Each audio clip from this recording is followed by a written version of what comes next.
What's going on? This is the Beach Edition. Samir Bader coming here with another one for the 5 Reasons YouTube channel. Guys, man, lately the a lot of the talks going around with the national media and some of the stuff coming out of the Miami Heat was Pat Riley had a video conference on just last week after the whole season, talk about what's there to look forward to, free agency, the draft, and the upcoming season, and also 2021. He did, he mentioned a lot of things, but the thing that got the most attention, and of course from the national media, they're gonna do whatever it is, anything that they pick and see, stir it up and light it up on fire.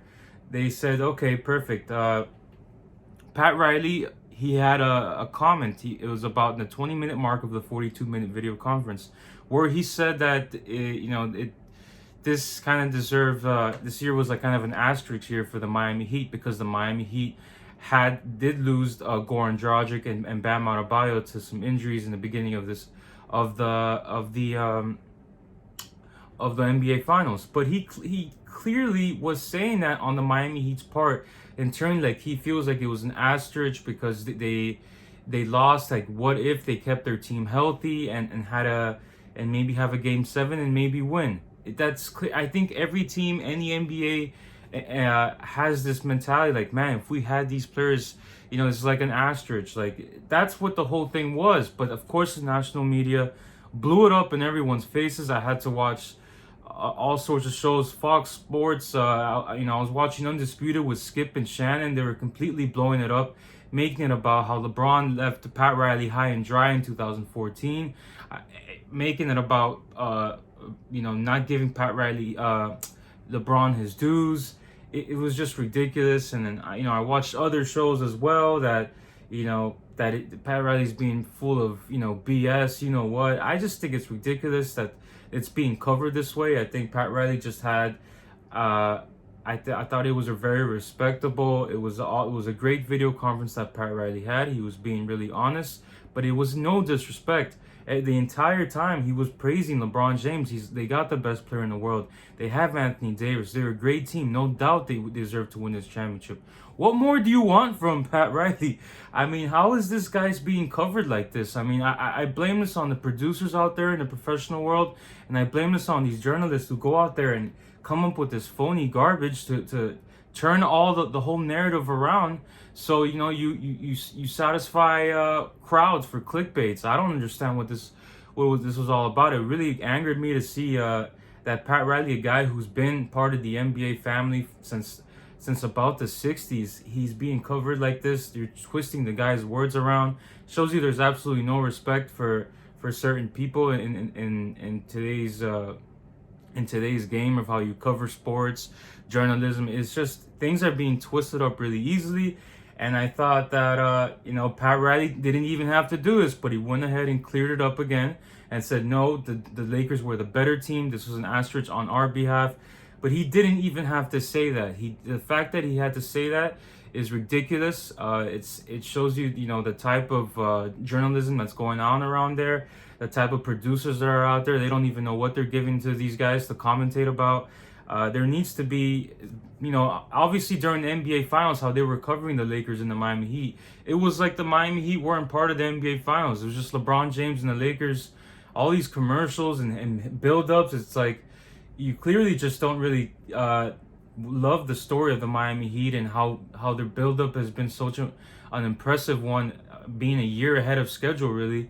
It was all about the Lakers. It was all about the Mamba jerseys and LeBron, and it just continues. It just continues with the disrespect on the Miami Heat side, with these comments that they twist around. Any little thing is just it's like into the favor of LA. Listen, I just think it's ridiculous. The season is over. They already won the championship. This was just a video conference. He was commenting on the NBA Finals and Goran Dragic and Bam Adebayo obviously being key components. Goran Dragic being the leading scorer of the entire playoffs, had the tear in the plantar fasciitis, which is a tough injury to come back from, and he couldn't play. Of course, he's gonna feel like it's an asterisk. Like maybe it could have been the Game 7, whatever. But he clearly said the Lakers were the better team. That being said, let's talk about other things that Pat Riley mentioned. he also said that he wants to take care of his players most importantly before going after other people. He wants to take care of his guys, look into the Bam Adebayo contract. I think they're gonna look into definitely, obviously, re-signing unrestricted free agent Goran Dragic. My guess is going to be a minimum of $15 million.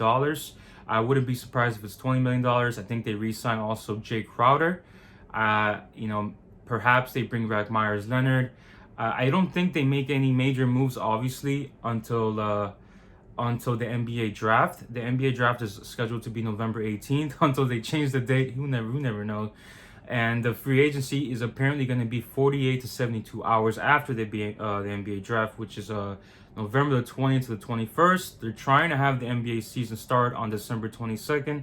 Obviously, because of TV deals, if the NBA want to have these big contracts being out there and having over $100 million cap space, they're gonna have these TV deals and these local TV deals to have some sort of profit. Yeah, it's a short time spread from players who are in the NBA finals to go into December. I understand it, but there's been also other teams who haven't played since March. They've had almost a year off. So it's a very tricky situation. I would have personally preferred if they would have started around New Year's, at least give them 2 weeks. But it looks like they're thinking about December 22nd. I don't know if it's completely finalized, but we shall see. Free agency is coming. It's literally less than a month away. The draft is less than a month away, and there's going to be a lot more to talk about. It looks like Pat Riley and Andy Ellsberg, they definitely have a game plan to take care of their players first and look after needs. Look at, these guys are the best in the business, in my opinion. So going forward, we will see how that is all handled, and we'll keep you updated here on the channel. But that being said, I want to clear that up to people who still are kind of confused about it. Give you my side of the opinion, and also a little bit of a preview of the free agency. Guys, thank you for tuning in. Y'all be easy. Take care.